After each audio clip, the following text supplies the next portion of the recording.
Les électeurs tchadiens votent dans le cadre du référendum constitutionnel. Il s'agit d'une étape clé vers l'organisation de prochaines élections promises puis repoussées en 2024. Pour en parler, nous sommes avec Gassim Chérif, un des vice-présidents du Conseil national de transition, également chef de mission chargé de l'Europe et de la coalition pour le oui au référendum. Bonsoir et merci d'être avec nous. Bonsoir, merci de nous recevoir. Regardez tout d'abord ces images de notre correspondant à N'Djamena. Le retrait de cartes paraît désorganisé. Il n'y a aucun représentant de la commission nationale. C'est simplement un habitant du quartier qui distribue les cartes. Dans ces conditions, comment éviter les abus lors de ce référendum ? Merci de me recevoir. Permettez-moi de vous dire qu'en fait, sur le volet organisationnel, la coalition n'est pas concernée. Il y a un organe qui s'appelle la CONOREC, Commission nationale chargée du référendum, qui organise l'élection référendaire, qui est affiliée au ministère de l'administration du territoire.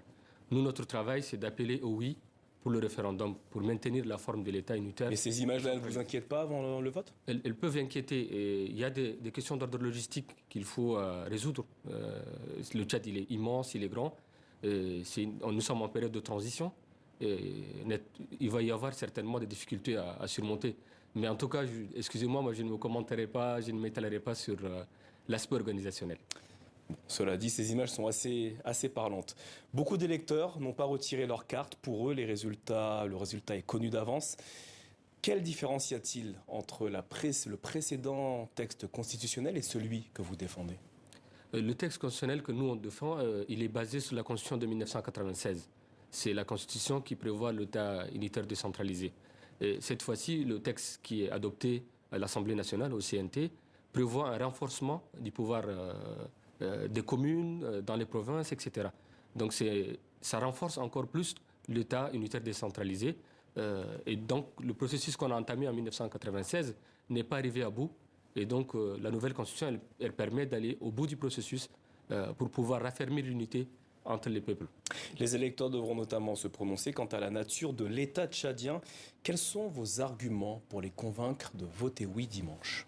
D'abord, comme je venais de le dire, la Constitution nouvelle, elle permet d'élire au niveau local le président de commune, le président des régions, les élus au niveau local. Cela permettra aux différentes populations d'exprimer leurs besoins et d'élire en toute liberté les personnes qui sont censées les représenter. Et la question de la forme de l'État, elle est partie sur un malaise. Ça, il faut le dire.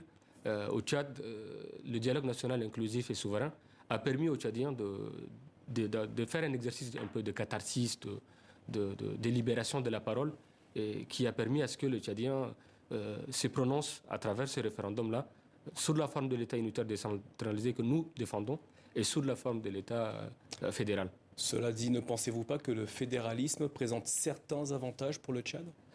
Oui, peut-être. Le problème n'est pas dans la forme de l'État en soi.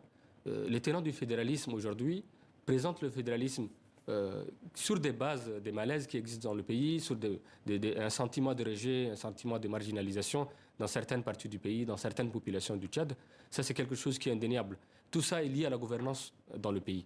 Maintenant, avec la nouvelle constitution, nous sommes en période de transition. Les autorités, les plus hautes autorités du pays parlent de la refondation du Tchad. Et la refondation du Tchad appelle à ce que tous les fils du Tchad, qu'ils soient fédéralistes ou unitaristes, se mettent ensemble, les bras dans les bras, pour travailler ensemble et continuer ensemble. La nature de l'État n'est pas le seul point qui fait débat. La création de la Commission nationale d'organisation du référendum, la CONOREC, que vous avez cité tout à l'heure, suscite des doutes car elle a été mise en place par le pouvoir de façon unilatérale, sans avoir consulté les partis politiques. Dans ces conditions, quelle est son indépendance ? La CONOREC, elle a été mise en place de concert avec les partis politiques. Je pense que c'est pas ce qu'ils disent. Bon, ça c'est ce qu'ils disent, mais en tout cas, nous, moi je suis dans le CNT.